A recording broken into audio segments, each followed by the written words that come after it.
You were part of Ken Starr's independent counsel team, which conducted a sweeping investigation into possible wrongdoing by President Clinton and the First Lady. At the time, you argued for aggressive questioning of the president. You did not take the position that President Clinton was immune from investigation. Since then, you have taken the opposite position. In fact, you have said that, and I quote, "If the president were the sole subject of a criminal investigation, I would say no one should be investigating that at all." What did you mean by that? And what are the circumstances where a sitting president could be subject to criminal investigation? And I appreciate the sign there. Senator, the last sign I should have mentioned while I was up, the Second Amendment sign actually had a brackets around part of my quote, and I'm not sure if it was the exact quote, but this one, I just wanted to point that out. Is this accurate? Here's what I was saying, Senator. Let me explain it. This one. The last one may or may not have been accurate. I just wanted to point that out for the record. It had brackets for my quote. This one. So what happens after the Starr investigation? Then I worked 5.5 years in the White House. So let me just give you, if I can, some context here, and I'm going to get specifically to your question. So I work in the independent counsel investigation, and that is obviously difficult, controversial, a moment for our country that I wish hadn't happened. We all wish it hadn't happened. And I reflect on that. I wrote a Georgetown University Law Journal article in '99 reflecting on some of my thoughts about that. This seems to be a tendency of mine to go through an experience, write an article reflecting on it. And then I work in the Bush White House for 5.5 years. And I write an article in the Minnesota Law Review, Senator Klobuchar, in 2009, when President Obama was in office, I should point out.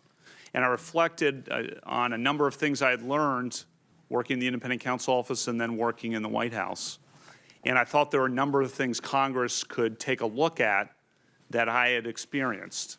One of them was I proposed timelines for consideration of judicial nominees. I proposed a 180-day up or down vote for every judicial nominee. That was something that, from my experience, I thought would avoid controversy and have rules of the road set in advance, and I proposed that specifically for Congress to consider. Other aspects, I said, and another thing I proposed was for Congress to consider whether it should look at Clinton versus Jones or the principle of Clinton versus Jones. So you call Clinton versus Jones and said a president is subject to civil suit while in office, the Paula Jones suit. That was a controversial decision, but the Supreme Court made clear at the end of the decision Congress could provide extra deferral of suits, not immunity, but deferral of suits for presidents if Congress so wanted. And so in the Minnesota Law Review article, I put out some ideas about whether Congress may want to think about that.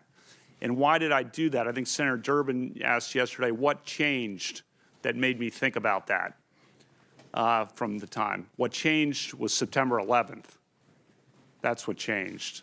So after September 11th, I thought very deeply about the presidency. And I thought very deeply about the independent counsel experience. And I thought very deeply about how those things interacted. And I thought very deeply about seeing President Bush. When he came into the Oval Office on September 12, 2001 in the morning, President Bush said, "This will not happen again.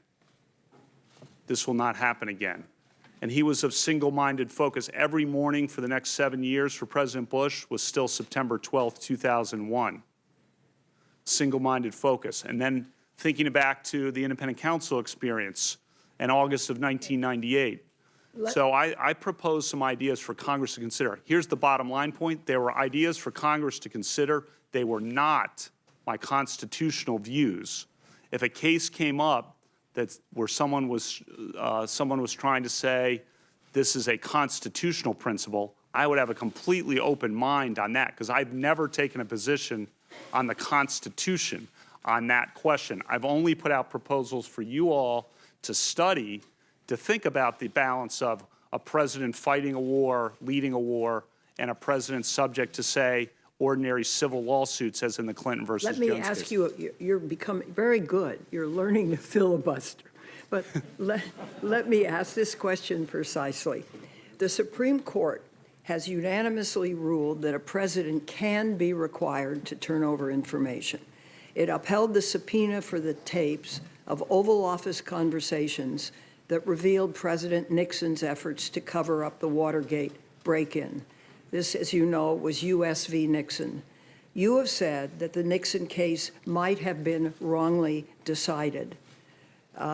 Was U.S. v. Nixon wrongly decided, in your view?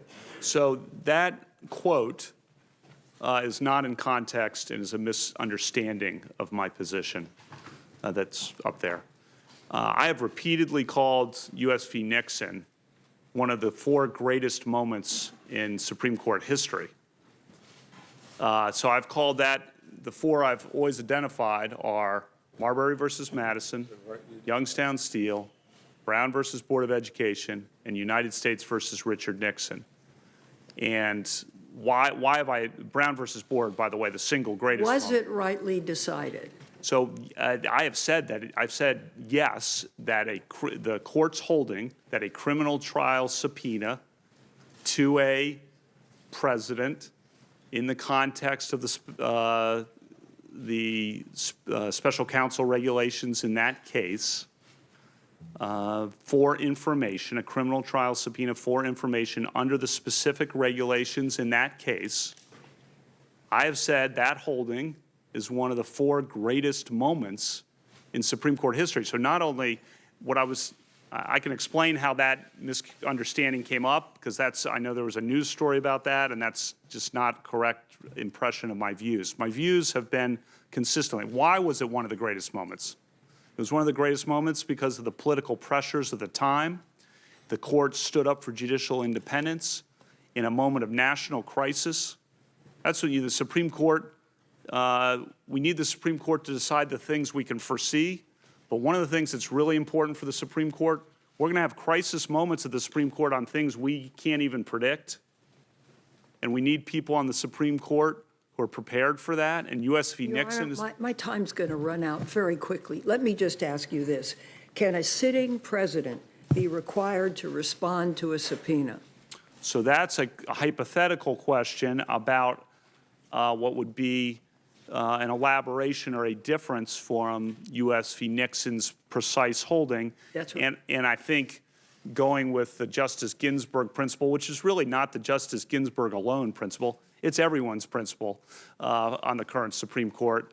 And as a matter of the canons of judicial independence, I can't give you an answer on that hypothetical question. So you can't give me an answer on whether a president has to respond to a subpoena from a court of law? As my understanding is that you're asking me to give my view on a potential hypothetical, and that's something that each of the 8 justices currently sitting on the Supreme Court, when they were sitting in my seat, declined to decide potential hypothetical cases. I can tell you about the U.S. v. Nixon precedent, and I did, about Chief Justice Burger's role in forging a unanimous opinion, and really all the justices worked together on that.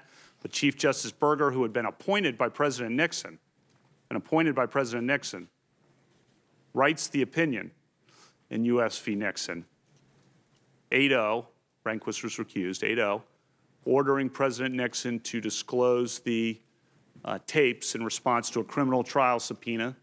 A moment of crisis, argument, I think July 8th, 1974, they decided 2 weeks later. Really important opinion. Moment of judicial independence, important precedent of the Supreme Court. But how that would apply to other hypotheticals, I best, as a sitting judge and as a nominee, follow the precedent of the nominees who've been here before, and as a matter of judicial independence, not give you a precise answer on a hypothetical that could come before me. I understand. Thank you very much for being forthcoming. Appreciate it.